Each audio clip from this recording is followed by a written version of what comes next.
How dare you breathe the same air as people who actually matter? Get out of my way before I lose my temper, you pathetic beggar. The voice was like a whip cracking through the polished marble halls of Sandton City. I froze, my hand tightening around the handle of my briefcase. I knew that voice. It was the kind of voice that belonged to a man who thought the world was his footstool. But it wasn't the voice that made my blood run cold. It was the sound of a heavy shopping bag hitting the floor and the sharp, pained gasp that followed. I turned slowly, my heart hammering against my ribs. There, in front of a high-end boutique, stood my wife Lerato. My queen. The woman who had built an empire of love in my heart when I was nothing but a cold-hearted businessman focused on my fortune. She was on the ground, her designer bags scattered, looking up in shock at a man whose face was twisted in a sneer of pure gold-plated arrogance. Sipho. The man who had abandoned her when she was pregnant and penniless. The man who had betrayed her trust and left her to face the world as a struggling single mother. I said move.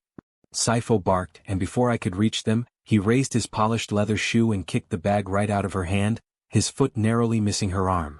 You're an eyesore, Lerato. This mall is for people with status, not for charity cases like you. Did you sneak in here to clean the floors? My vision blurred red. He didn't know. He had no idea that the woman he was treating like trash was the co-owner of the Mokoena fortune. He didn't know that the charity case was currently wearing a wedding ring that could buy his entire existence 10 times over. But before we get into how I made him regret every breath he took in that moment, welcome to the Royal Griot. We are so honored to have you here with us today. To our loyal subscribers and our new viewers, thank you for your incredible support. Your love keeps these stories alive.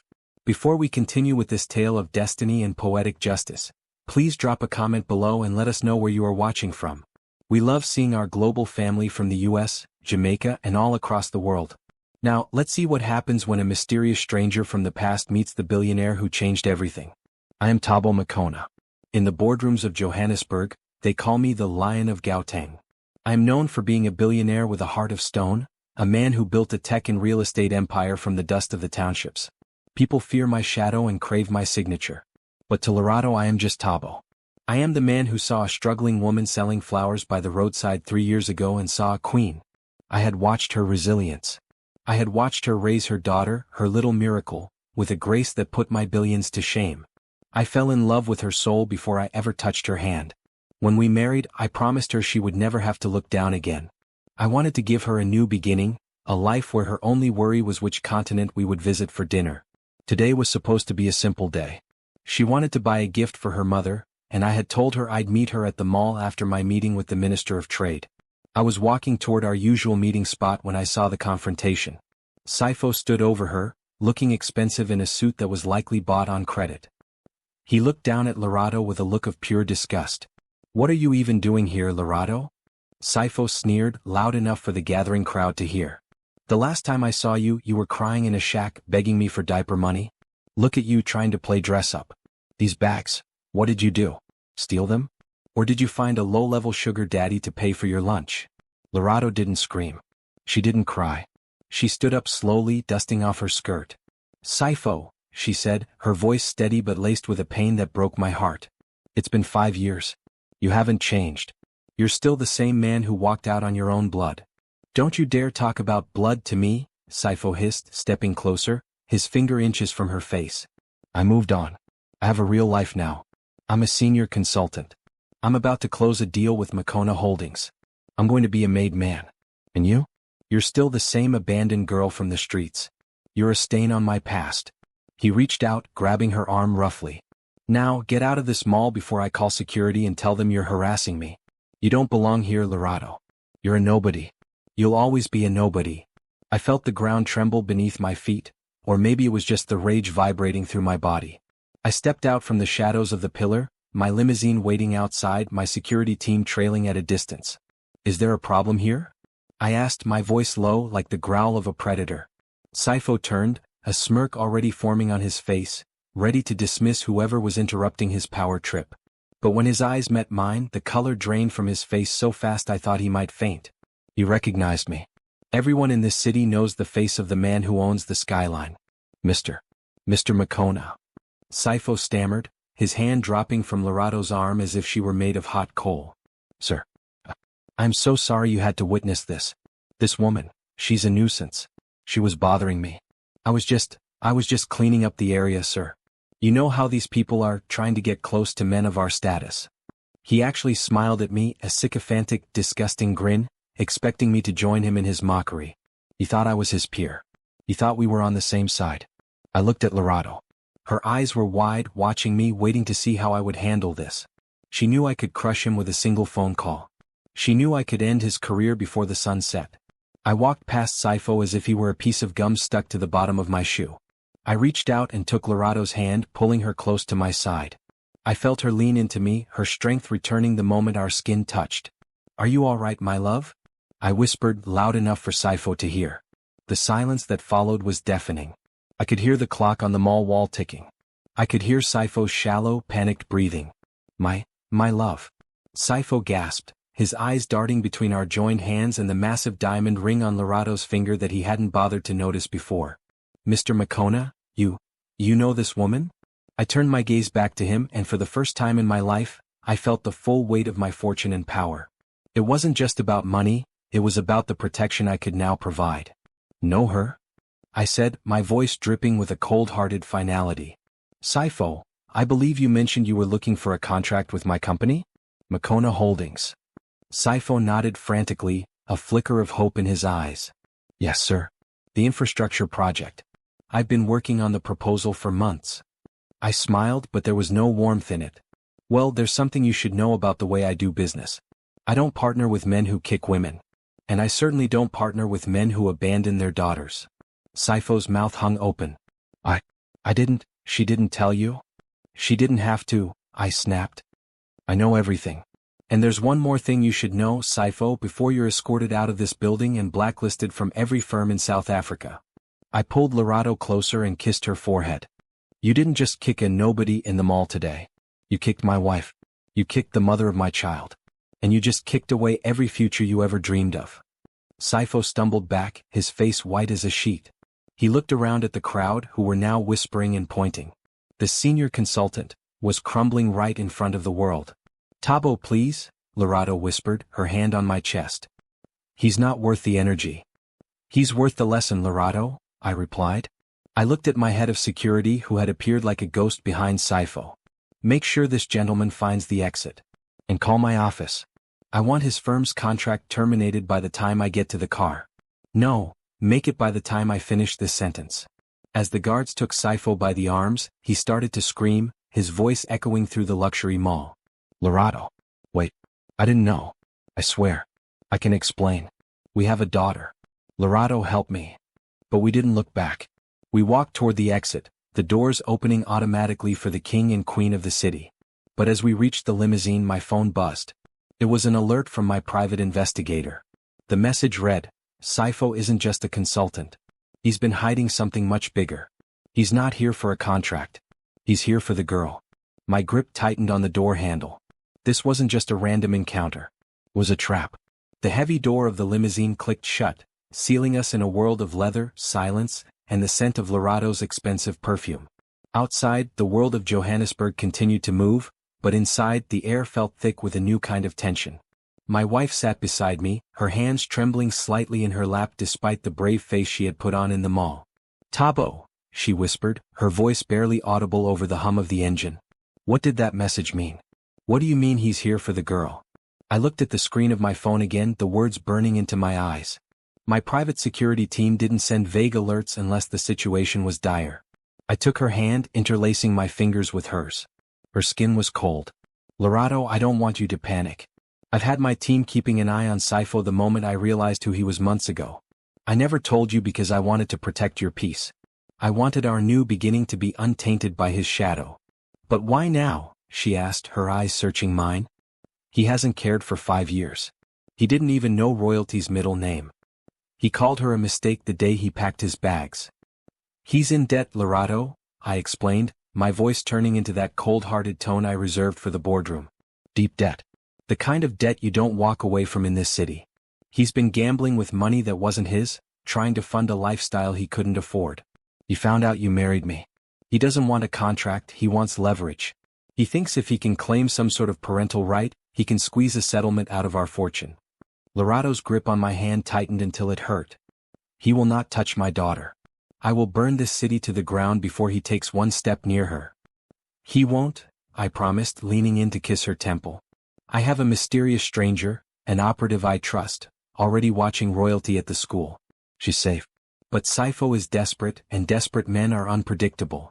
The car glided through the streets of Sandton, passing the glittering glass towers that made up my empire. To the world I was a man of logic and numbers, but as I looked at my wife I felt a primitive protective instinct. This wasn't about business anymore. This was about family. Take us to the estate, I commanded the driver through the intercom. And double the perimeter guards. No one enters without my personal biometric clearance. As we pulled into the long, winding driveway of our mansion, the sunset was painting the sky in bruises of purple and gold. The house was a masterpiece of modern architecture, a fortress of glass and steel nestled in the hills, but tonight, it felt like a target. We stepped out of the car and I saw my head of security, Cole, waiting by the grand entrance. His face was a mask of professional neutrality, but I saw the way his eyes flicked to the perimeter. "Report," I said, bypassing the usual greetings. "Sir, we intercepted a vehicle 2 blocks from the school," Cole said, walking alongside us as we entered the foyer. "It was registered to a shell company.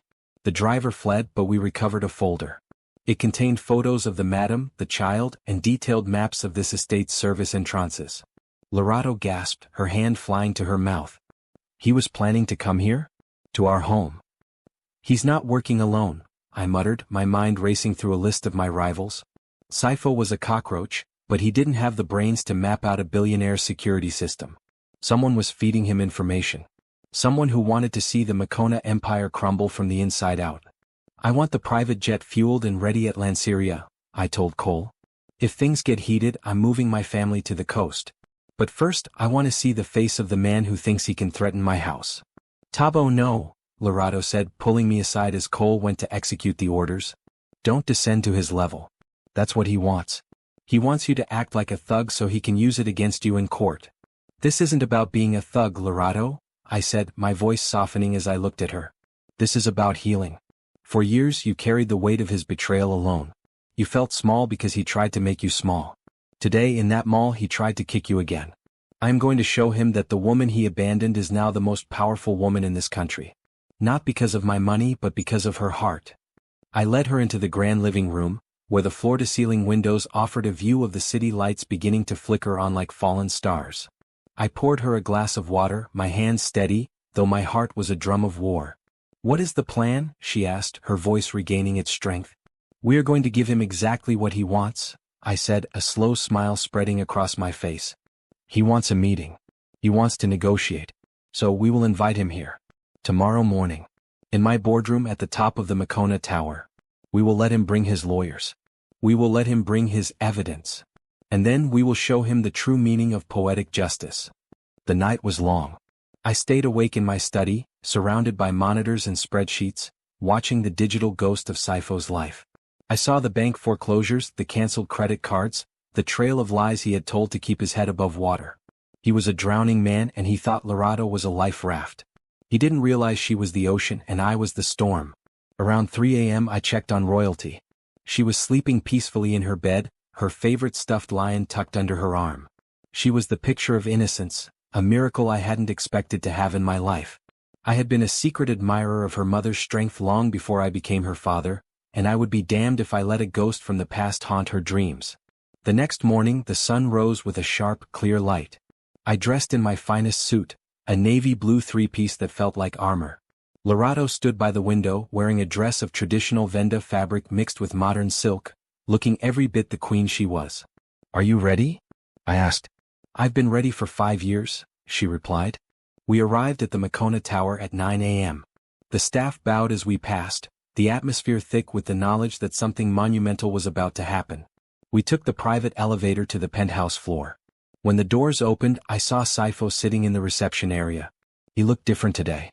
He had tried to scrub away the shame of the mall, wearing a new suit and carrying a leather briefcase. Beside him sat a man with a sharp rat-like face, his lawyer. Sipho stood up when he saw us, a flicker of his old arrogance returning now that he was in a corporate setting. He probably thought this was just a business negotiation. "Mr. Mokoena?" he said, nodding to me. Then his eyes shifted to Lerato. "Lerato, you look, well." I see the lifestyle suits you. Lerato didn't even acknowledge him. She walked straight into the boardroom, her heels clicking rhythmically on the polished wood. I gestured for them to follow. Sit down, Sipho. Let's talk about what you think I owe you. We sat across the massive mahogany table. Sipho's lawyer cleared his throat and began to lay out a series of documents. My client is seeking backdated visitation rights and a significant trust fund contribution for his biological daughter. Given your immense fortune, we believe a settlement of 50 million rand is a fair starting point to avoid a public and messy custody battle that could hurt your stock price. I leaned back, steepled my fingers and looked at Sipho. 50 million. That's a lot of money for a man who couldn't spare 50 rand for a box of diapers 5 years ago. I was young. I was scared. Sipho shouted, losing his composure. I made a mistake. But she is my blood and I have rights. You have the right to remain silent, I said quietly. Because if you speak one more word, I might decide to change the terms of this meeting. What terms? The lawyer asked, sensing the shift in the room. The terms where I don't send the police into this room right now, I replied. I pulled a tablet from the table and slid it toward them. On the screen was a live feed of a warehouse on the outskirts of the city. Inside the warehouse were crates marked with the logo of Sipho's consulting firm. Sipho's face went from pale to gray. What is that? That, I said, is the evidence of the infrastructure project you've been working on. It seems your firm hasn't been consulting on bridges. You've been a front for illegal smuggling of counterfeit electronics. My team tracked the shipments. They originate from the same people you owe money to. Sipho began to sweat. You can't prove that. I don't have to, I said. The hawks are already outside that warehouse. And they have a warrant for your arrest, Sipho. Not just for the smuggling but for the attempted kidnapping of a minor. I never. We found the maps, Sipho, Lerato interrupted, her voice like ice. We found the photos of our daughter's school. You weren't coming for money. You were going to take her to force Thabo to pay. You are a monster. Sipho looked at his lawyer, but the man was already packing his briefcase, realizing he had walked into a slaughterhouse. Wait. Sipho scrambled, leaning across the table toward me. Thabo, please. If I go to jail, those people, they will kill me. I owe them too much. Just give me the money, I'll disappear. I'll never see her again. I'll sign whatever you want. I stood up, looking down at the man who had once been the center of my wife's pain. He looked so small, so pathetic. I'm not giving you a cent, I said. But I will give you a choice. You can wait for the police to walk through that door and face 20 years in a South African prison. Or. I paused, letting the silence hang. Or what? Sipho gasped. Or you sign these papers, I said, sliding a different set of documents over. An absolute and irrevocable termination of all parental rights. A confession of your crimes against my company. And a restraining order that covers the entire African continent. If you sign, I will ensure your debts are settled, not with money but with information. I'll give your creditors the names of the people who actually stole their money. You'll be a witness. You'll be in protective custody, far away from here, living a life of absolute obscurity and poverty. Sipho looked at the papers, his pen shaking. He looked at Lerato, looking for a shred of the woman he used to dominate. But she just stared back at him with the coldness of a woman who had finally found her forgiveness by realizing he no longer mattered.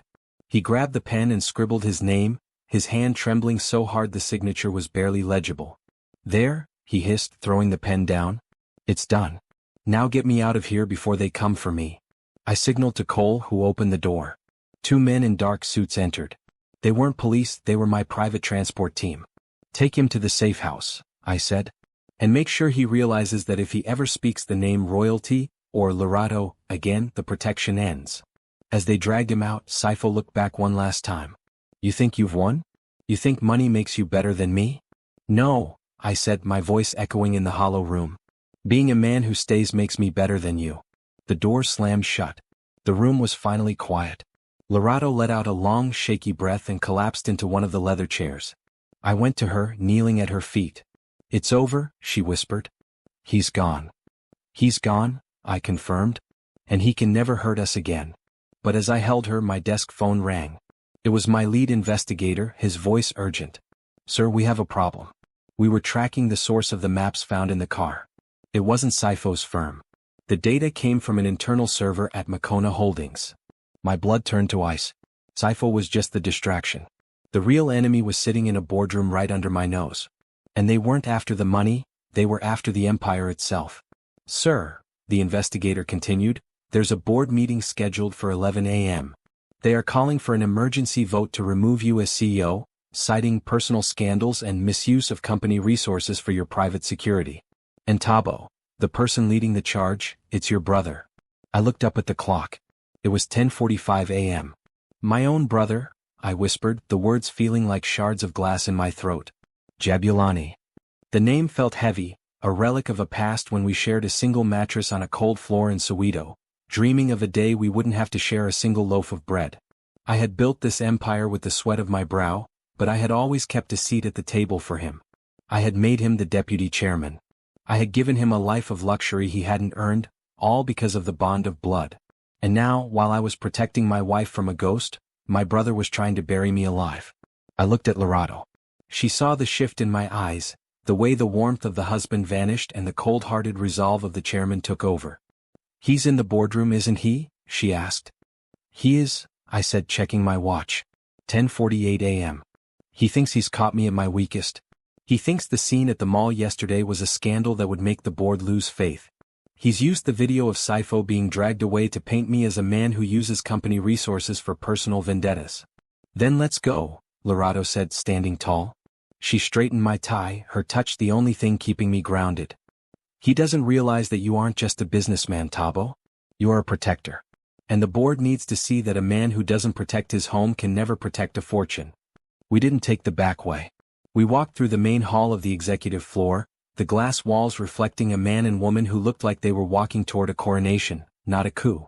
When the double mahogany doors of the boardroom swung open, the room went silent. 12 of the most powerful men and women in South Africa sat around the table. At the head of it, in my chair, sat Jabulani. He was sipping from a crystal glass, a smirk playing on his lips that died the moment he saw me. "Thabo," Jabulani said, standing up, his voice forced and oily. "We didn't expect you. Given the unfortunate events at the mall and the legal distractions you're dealing with, we thought it best to handle the morning's business without you." "My chair, Jabu," I said, my voice low and dangerous. "Move." "Now, Thabo, let's not be hasty," one of the senior board members, Mr. Kumalo, said. He looked uncomfortable. "Jabulani has presented some troubling evidence. The video from Santon City is everywhere. The headlines are calling you a billionaire bully. They say you had a man arrested and assaulted in public over a domestic dispute. The stock is already dipping." I walked to the front of the room, Lerato by my side. I didn't sit down. I leaned against the table, looking at each of them. "A domestic dispute?" I repeated. "Is that what he told you? That I was just settling a score with my wife's ex-partner? Is it not?" Jabulani challenged, gaining confidence as he looked at the board members. "You used our private security firm, contracted by Mokoena Holdings, to intimidate a private citizen. You threatened his career. You've brought the company into disrepute because you couldn't keep your family drama behind closed doors. We are here to vote on your temporary suspension as CEO to stabilize the market." "Jabu," I said, looking at my brother. "Do you remember 1998? Do you remember the night the men came to our mother's house because our father couldn't pay his debts?" Jabulani flinched. "What does that have to do with this?" "I remember you hiding under the bed," I continued, my voice steady. "I remember I stood in the doorway with a broken bottle, ready to die to keep them away from you. I've been standing in the doorway for you my whole life. I gave you this suit. I gave you that watch. And I gave you the trust that you just threw into the dirt." I turned to the board. The man in that mall wasn't just a private citizen. He was a criminal who was using a shell company to siphon funds from our infrastructure projects. He was also planning the kidnapping of my daughter, a child who is an heir to this fortune. If I cannot use my resources to stop a kidnapping and a corporate thief, then what am I doing here? A murmur went through the room. Mr. Kumalo looked at Jabulani, then back at me. "Kidnapping? Thabo, these are serious allegations. Where is the proof?" "The proof is in the confession Sipho signed an hour ago," I said, sliding a digital tablet across the table. "And the proof of the embezzlement is in the files my team recovered from his office. But there's something else." I looked Jabulani dead in the eye. "My brother forgot that I built the security systems for this entire empire. He forgot that every server, every internal memo, and every private call made on a company device is logged." Jabulani's hand started to shake. He tried to hide it by gripping the edge of the table. "Cole," I called out. My head of security stepped into the room and pressed a button on the wall. The large screen at the back of the boardroom flickered to life. It wasn't a video of the mall. It was a recorded video call from 3 nights ago. On the screen was Jabulani. And across from him in a dark bar was Sipho. Just do it, Jabulani's voice echoed through the room. The girl is the key. Thabo is soft when it comes to that woman and the kid. You grab her, hold her for 12 hours. I'll call an emergency board meeting while he's panicking and out of his mind. I'll claim he's unfit, and once I'm acting CEO, I'll authorize the consulting fee you need to pay off your debts. We both win. The room went stone cold. Jabulani looked like he wanted to vanish through the floor. The board members looked at him with a mixture of horror and disgust. You were going to kidnap your own niece, Jabu? I asked, my voice cracking with the weight of the betrayal. For a seat? For a title? Thabo, it wasn't like that. He said he wouldn't hurt her. Jabulani stammered, falling back into the chair. I just needed the leverage. You have everything. You have the mansion, the private jet, the perfect wife. I'm always in your shadow. I'm the other Mokoena. You're the only Mokoena who would sell his soul for a shadow, I said. I looked at the board. The vote for my suspension is cancelled.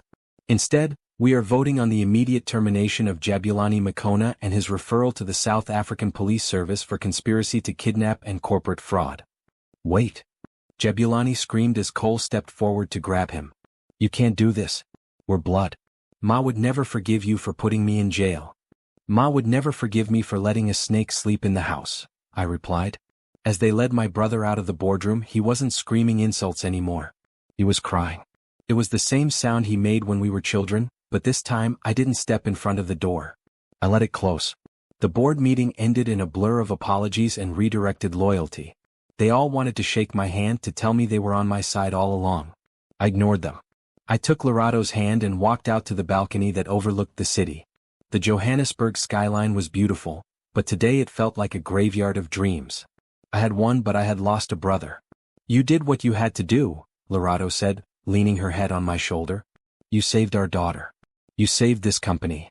But at what cost? I asked. Sipho is gone. Jabu is gone.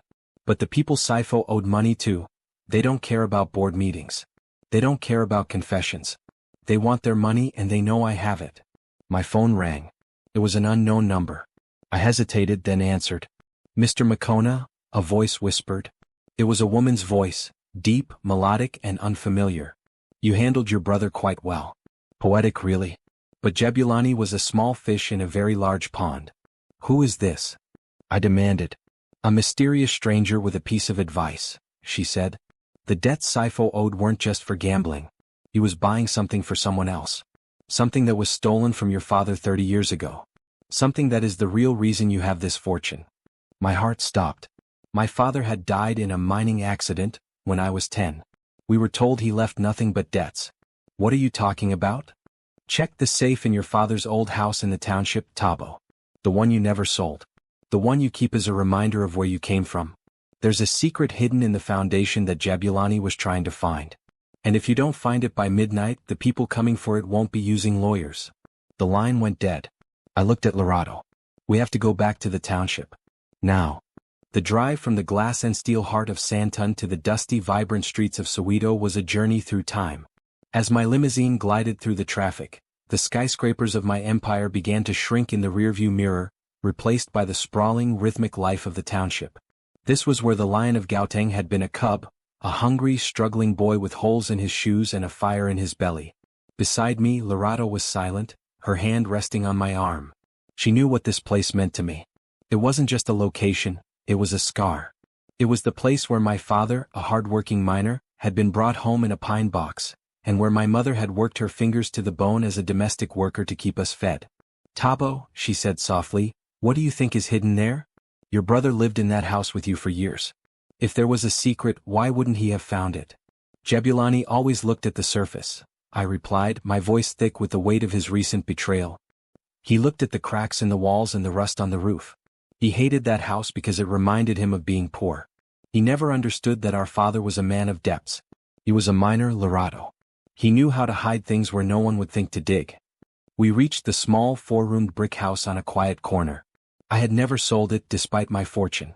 I paid a local woman, Mrs. Seal, to keep it clean and the small garden tended. To the neighbors, I was the local boy who made it big, a billionaire who hadn't forgotten his roots. They didn't know that this house was my anchor. As I stepped out of the car, the smell of coal smoke and roasting meat from a nearby shisanyama hit me, bringing back a flood of memories. I felt soft-hearted for a moment, remembering the way my father used to lift me onto his shoulders when he came home from the shafts, his face covered in gray dust but his eyes shining with love. "Wait here with the security," I told Lerato as we reached the gate. "No," she said firmly, her eyes flashing with that resilience I fell in love with. "We are in this together, Thabo. You said it yourself, this is about our family's destiny. I'm not staying in the car while you face your ghosts." I nodded, a surge of pride warming my chest. We entered the house. It was modest, filled with old wooden furniture and lace doilies that reminded me of my mother. I walked straight to the kitchen, the heart of the home. The mysterious stranger on the phone had mentioned the foundation. I remembered my father spent the last months of his life fixing the floorboards in the pantry. He had told us the damp was coming up, but I recalled the way he had been so meticulous, so quiet about it. I pulled back the worn linoleum rug in the pantry. Underneath were heavy oak planks. I found a crowbar in the utility shed and began to pry them up. My heart was hammering against my ribs. Was I chasing a ghost story? Was I letting a voice on the phone lead me into a trap? The third plank gave way with a sharp groan of protesting wood. Beneath it, nestled in a cavity carved into the concrete foundation, was a heavy metal box. It was rusted, sealed with a thick wax, and looked like it had been pulled from the earth itself. "Thabo, look," Lerato whispered, pointing to the lid. Scratched into the metal were my father's initials, and below them a date, 1994. The year of our liberation. The year everything was supposed to change. I broke the seal and forced the box open. Inside wasn't gold or cash. It was a stack of yellowed documents, a leather-bound ledger, and a small velvet pouch. I opened the pouch first. A single, uncut diamond tumbled into my palm. It wasn't just any diamond. It was massive, raw, and held a blue tint that seemed to capture the very light of the room. It was a heart-of-the-earth stone, the kind of find that makes a man a king or gets him killed. "My father didn't die in an accident," I whispered, my voice trembling as I opened the ledger. The handwriting was cramped but clear. My father had discovered a rich vein of these blue diamonds in a section of the mine that was officially listed as depleted. He had realized that the mining corporation, the same one that eventually became the foundation of my own empire through a series of complex takeovers, was stealing the land from the local community. They were falsifying records to bypass the new black economic empowerment laws. He had been documenting the theft. He was going to take the evidence to the new government. The diamond in my hand was his proof. "They killed him to keep him quiet," I said, the realization hitting me like a physical blow. "And then they helped our mother with a small settlement that was just enough to keep us from starving, but not enough to ever let us leave the township. They turned his murder into a mining accident and buried the truth with him." But there was more. I flipped to the last page of the ledger. There was a list of names, the board of directors who had signed off on the closure of that wing of the mine. At the very top of the list was a name I recognized instantly. It was the father of the man who currently chaired the regulatory board, the very man Jabulani had been seen with. This is why Jabu wanted in, I realized, my blood turning cold. He didn't just want the CEO chair. He found out about this. He was going to sell this evidence back to them to bury it forever in exchange for a seat at their table. He was going to sell our father's soul for a bribe. Lerato took the ledger from my hands, her eyes scanning the names. "Thabo, this isn't just a scandal. This is the healing the community has been waiting for. This land, these diamonds, they belong to the people of this township. The fortune you built, it was destined to come back here." Suddenly, the front door of the house creaked open. I stood up, the blue diamond gripped tight in my hand, my cold-hearted businessman persona snapping back into place. I signaled for Lerato to step behind me. A woman stepped into the kitchen. She was tall, dressed in an elegant black wrap, her face partially obscured by the shadows of the hallway. It was the woman from the phone. The mysterious stranger. "You found it," she said, her voice like velvet. "I wasn't sure you had the stomach for the truth, Thabo Mokoena." "Who are you?" I demanded. "And how do you know about my father?" She stepped into the light and I gasped. She looked remarkably like the photos I had of my mother's younger sister.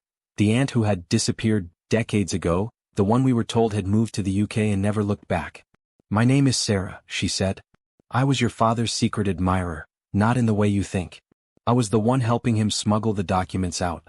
When they killed him, I fled because I knew I was next. I've spent 30 years in the shadows of London and Accra, waiting for you to become powerful enough to actually do something with this information. Why didn't you come to me sooner? I asked. Because power attracts vultures, Sarah said, glancing at the window. Like the ones currently surrounding this house. Your brother wasn't the only one Jabulani talked to.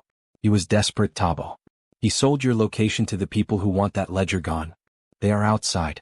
And they don't care about your billionaire status in this part of town. I looked out the small kitchen window. 2 black SUVs had pulled up silently behind my limousine. Men in tactical gear were stepping out.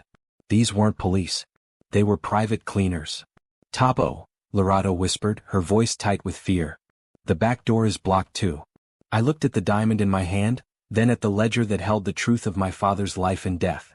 I had built a mansion on a hill, but my foundation was here, in the dust. I had been given a second chance to settle the score, not just for my family but for my people. Cole? I shouted into my wrist comms. Initiate Vanguard protocol. We are under extract and defend conditions. Sir, Cole's voice crackled back, there's too many of them. We need to move you through the tunnels. The old mining vents. I looked at Sarah. She nodded toward the floor. Your father didn't just hide a box, Thabo. He was a miner. He dug a way out. She moved a heavy cupboard to reveal a small, rusted trapdoor. It leads to the old storm drains. They come out near the railway tracks. If we move now, we can reach the private jet at the secondary airfield. We aren't running, I said, my voice hardening. If we leave, they burn this house and everything in it. They bury the truth again. I turned to Lerato. Do you trust me? With my life, she said, her eyes unfaltering. Sarah, take the ledger.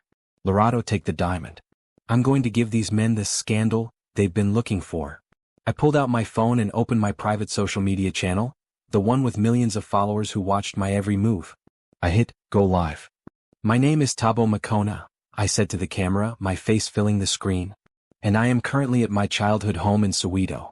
In the next 10 minutes, I am going to reveal a secret that will bring down the most powerful men in the South African mining industry. If I stop broadcasting, you will know exactly who is responsible. The sound of the front door being kicked in echoed through the house. Come and get me, I whispered to the camera. The wood of the front door didn't just splinter, it exploded. 3 men in tactical gear, faces obscured by matte black balaclavas, surged into the small living room. They moved with the clinical precision of soldiers, their weapons drawn, not assault rifles but silenced pistols and high-voltage prods. They weren't here for a massacre, they were here for a quiet disappearance. They wanted the ledger, the diamond, and the man who knew too much. Don't move, the lead man barked, his voice muffled. I didn't flinch. I stood in the center of the kitchen, bathed in the dim light of the overhead bulb, holding my smartphone high like a torch. On the screen, the numbers were climbing with dizzying speed. 50K, 100K, 250K viewers. The comments were a blur of fire emojis, prayers, and demands for justice. You're late for the party, I said, my voice echoing with a cold-hearted confidence that I didn't entirely feel. You're currently being broadcast to 250,000 people across the globe. From Johannesburg to New York, from London to Kingston, the world is watching you break into a billionaire's childhood home. If any of us so much as trips, the footage is already backed up to 3 separate cloud servers. The lead man hesitated. He looked at the phone, then at his teammates. This wasn't in the briefing. They were told they were dealing with a businessman and 2 women in a secluded township house. They weren't prepared to be the stars of a viral execution. Give us the box, Mokoena, the leader growled, though he lowered his weapon slightly. You think a live stream can save you? By the time the police navigate these streets, we'll be gone and your followers will just be watching a black screen. Maybe, I countered, stepping closer to Lerato, who stood like a statue of defiance behind me. But you aren't just fighting me anymore. You're fighting the Mokoena Empire. And my security team is exactly 60 seconds away from dropping onto this roof from a helicopter. So, the question is, do you want to die for a paycheck from a man who will disavow your existence the moment you're handcuffed? For a heartbeat, the air in the room was so tight it felt like it would combust. Then, the sound of a heavy lifting rotor began to thrum in the distance, vibrating the very foundation of the house. Cole was coming. The tunnel. Now. Sarah hissed, grabbing Lerato's arm. I didn't wait for a second invitation. I threw a heavy ceramic vase at the lead man, not to hurt him but to break his focus, and we dove into the pantry.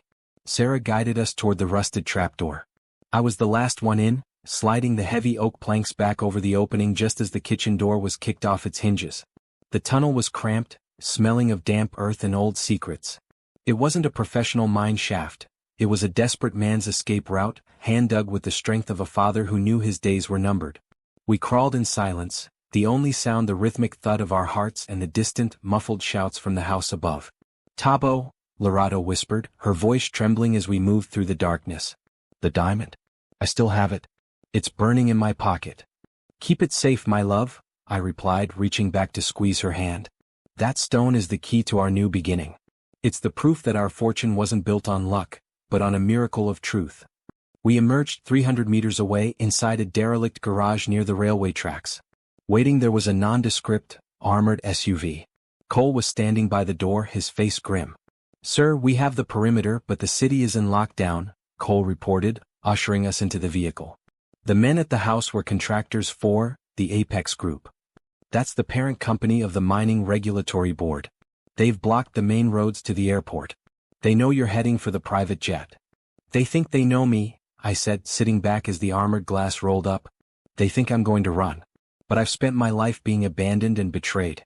I'm done running." "We aren't going to the airport, Cole." "Where to, sir?" "The boardroom," I said, a predatory smile touching my lips. "The main headquarters of the Apex Group. It's time for a midnight meeting." Sarah looked at me with a mixture of fear and admiration.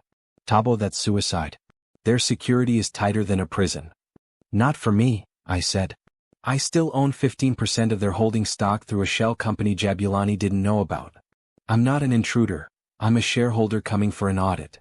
As the SUV tore through the night, the city of Johannesburg blurred past, a sea of neon and shadows. I looked at the ledger in Sarah's lap. It was more than just paper, it was a roadmap of healing.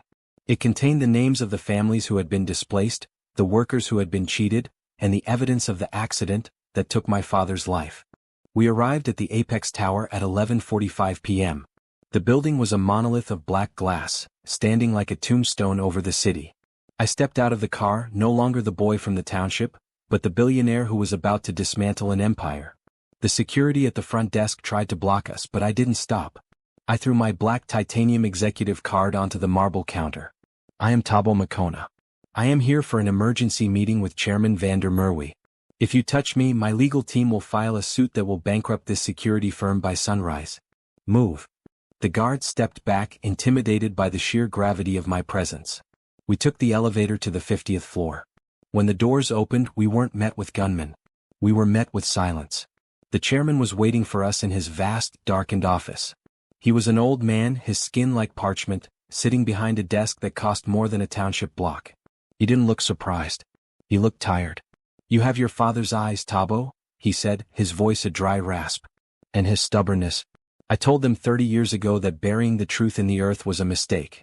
The earth always gives up its dead eventually." "You killed him," I said, walking to the center of the room. I didn't yell. The rage was too deep for noise. "You signed the order to collapse that shaft while he was still inside just because he found the blue vein." "I signed an order to protect the stability of the national economy," van der Merwe replied, leaning back. "Do you have any idea what would have happened if a group of struggling miners had claimed ownership of the largest diamond deposit in the southern hemisphere? It would have been chaos. It would have been justice." Lerato stepped forward, her voice ringing with a power that filled the room. "It would have been the unity our country was promised. Instead, you built your fortune on the bones of a good man. And now," I said, placing the ledger and the blue diamond on his desk, "you're going to pay the interest on that debt." Van der Merwe looked at the stone, his eyes flickering with a momentary greed. "What do you want, Thabo? Money? I can double your net worth tonight. A seat on this board? It's yours. Just give me the ledger and let's put this to rest." "I don't want your money," I said. "I have enough. What I want is a new beginning for the people of Soweto. I want this company to sign over the mineral rights of the depleted sectors back to the community trust. I want a public confession of the irregularities of 1994. And I want you to walk out of this building and never look back." Van der Merwe laughed, a cold, hollow sound. "And if I refuse?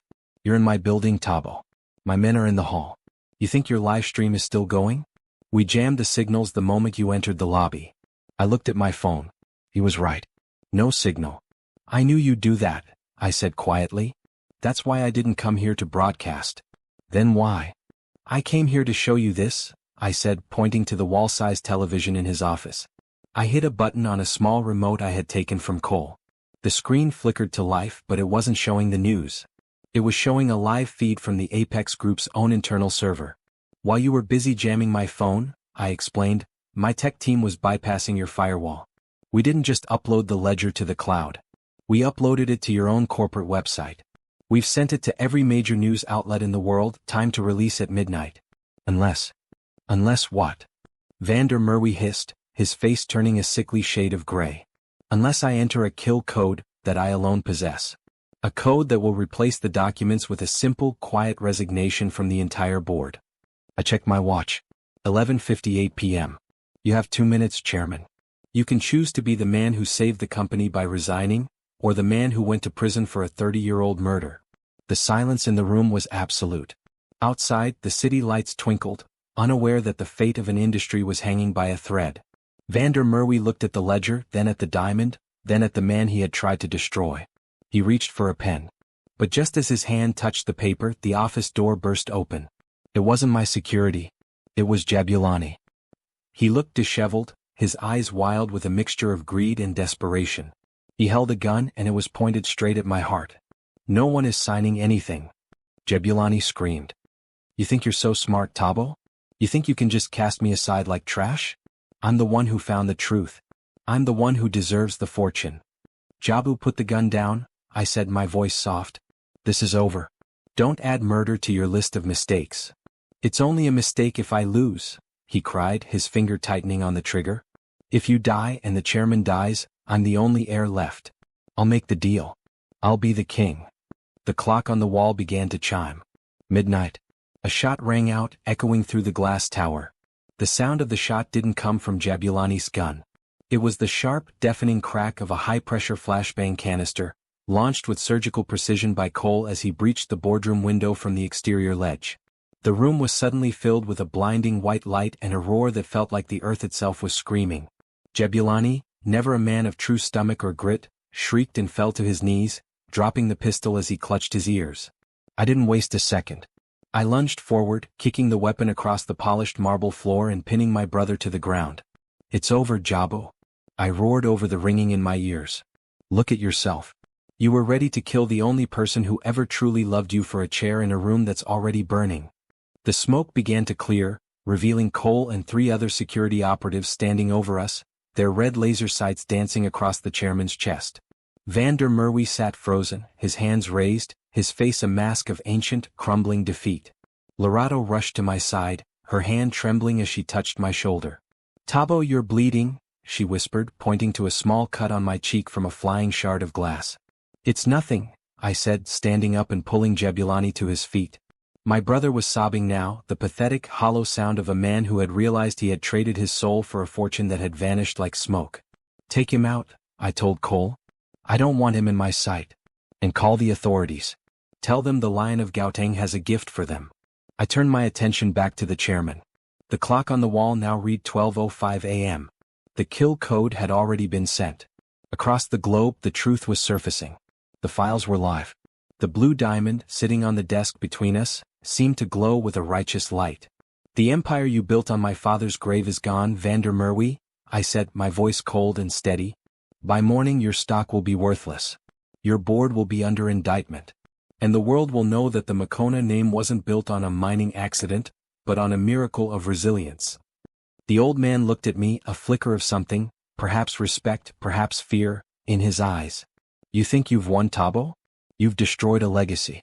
Thousands of jobs. No, Lerato interrupted, stepping forward to stand beside me. We've started a healing. Those jobs will remain, but the profit will no longer buy silence. It will buy schools. It will buy hospitals. It will buy the unity our parents bled for. We walked out of that boardroom for the last time, leaving the ghosts of the past behind. Sarah, the mysterious stranger who had lived her life in the shadows, met us at the elevator. She looked at the ledger in my hand and smiled. Your father would be proud, Thabo, she said. He always said you were the one with the soft-hearted soul and the lion's courage. The weeks that followed were a whirlwind of change. The fallout from the Apex Group scandal shook South Africa to its core. The chairman and his associates were arrested, and the discovery of the blue diamond vein led to a landmark legal settlement. The mineral rights were returned to a community trust in Soweto, ensuring that the people who had lived in the shadow of the mines would finally share in their wealth. It was a new beginning for thousands. As for Jabulani, I couldn't find it in my heart to let him rot in a prison cell for the rest of his life. Despite his betrayal, I remembered the boy who had shared my bread. I used my influence to ensure his sentence was reduced to heavy community service and mandatory rehabilitation, but the bridge between us was gone. I had offered him forgiveness, but the trust restored would take a lifetime, perhaps longer. Sipho, the man who started this all with a kick in a mall, was never heard from again. My legal team ensured he was permanently blacklisted and stripped of every asset he had gained through fraud.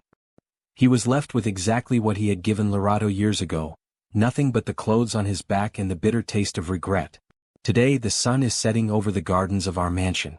The air is sweet with the scent of jasmine and the sound of laughter. I am sitting on the terrace watching our daughter Royalty run across the lawn. She is wearing a dress the color of the sunrise, her hair braided with gold ribbons. Lerato walks out to join me carrying 2 glasses of fresh juice. She looks more beautiful than the day I met her.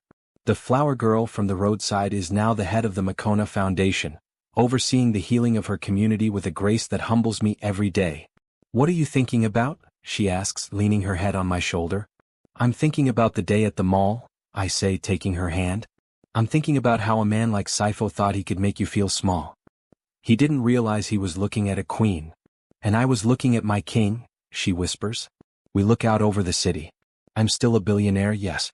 I still have the limousine, the private jet, and the most powerful boardroom in the country. But as I look at my wife and daughter, I realize that my true fortune isn't in a bank account or a blue diamond. True wealth is the courage to stand for those you love. It is the strength to seek poetic justice without losing your soul. It is the destiny of a man who was once abandoned but found his way home through the power of a woman's love. I was once a cold-hearted man who only believed in numbers. But Lerato taught me that the heart is the only currency that truly matters. In the end, love wins, and our happy ending is just the start of a story that will be told for generations. I pull her closer, the warmth of the Johannesburg evening wrapping around us like a blessing. We have survived the storm and we have come out stronger. This is our empire. This is our life. And for the first time in my life I am truly at peace. Don't forget to like, subscribe, and turn on notifications for more gripping stories like this. What do you think happens next? Comment below.